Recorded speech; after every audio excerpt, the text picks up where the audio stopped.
أعوذ بالله من الشيطان الرجيم. بسم الله الرحمن الرحيم. قال فاذهب فإن لك في الحياة أن تقول لا مساس وإن لك موعدا لن تخلفه وانظر إلى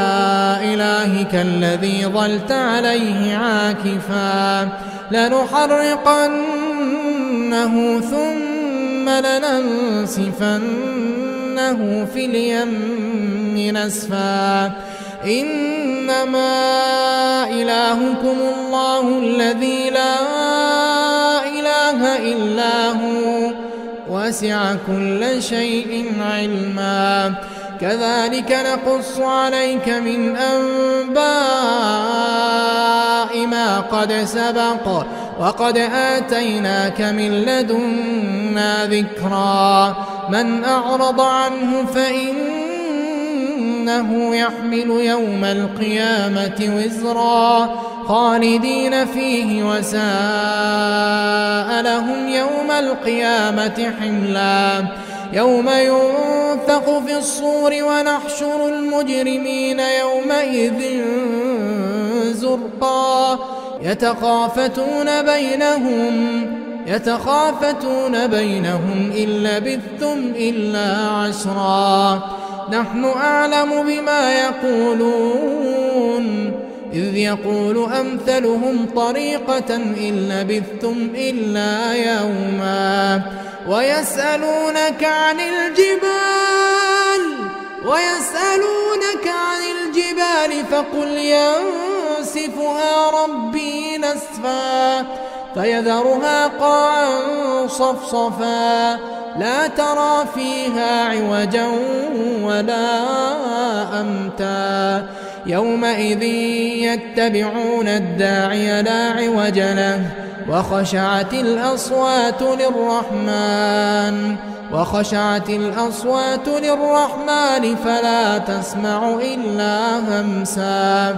يومئذ لا تنفع الشفاعة إلا من أذن له الرحمن ورضي له قولا يعلم ما بين أيديهم وما خلفهم ولا يحيطون به علما وعنت الوجوه للحي القيوم وقد خاب من حمل ظلما ومن يعمل من الصالحات وهو مؤمن فلا يخاف ظلما ولا هضما وكذلك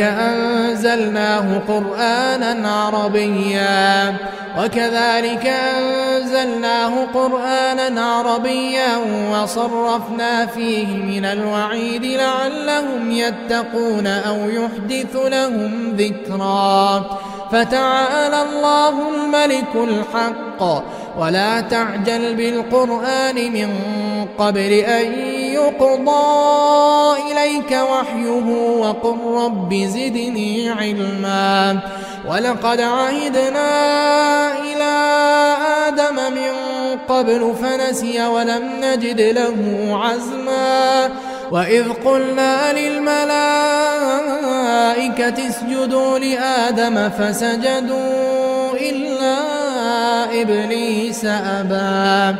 فقلنا يا آدم إن هذا عدو لك ولزوجك فلا يخرجنكما من الجنة فتشقى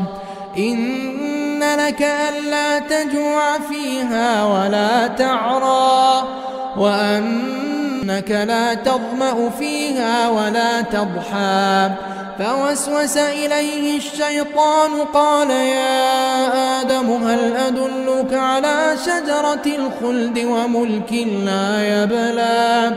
فأكلا منها فبدت لهما سوآتهما وطفقا يخصفان عليهما من ورق الجنة وعصى آدم ربه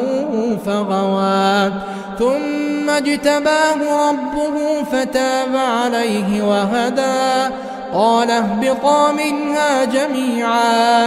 قال اهبطا منها جميعا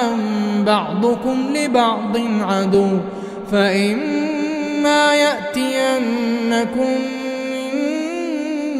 مني هدى فمن اتبع هداي فلا يضل ولا يشقى ومن أعرض عن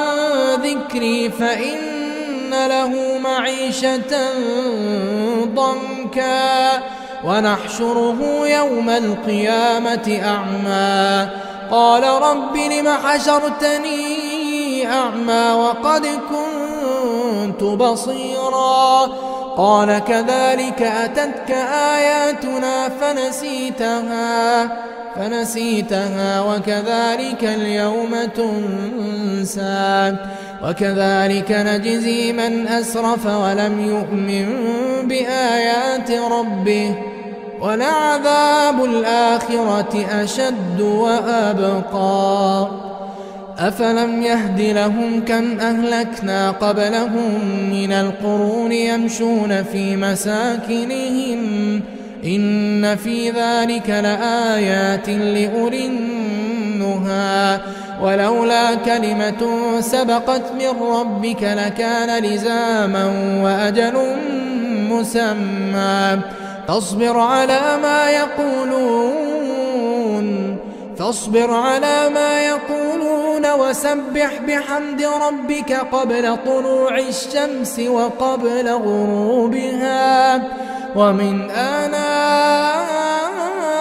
الليل فسبح وأطراف النهار لعلك ترضى ولا تمدن عينيك إلى ما متعنا به أزواجا منهم زهرة الحياة الدنيا لنفتنهم فيه ورزق ربك خير وأبقى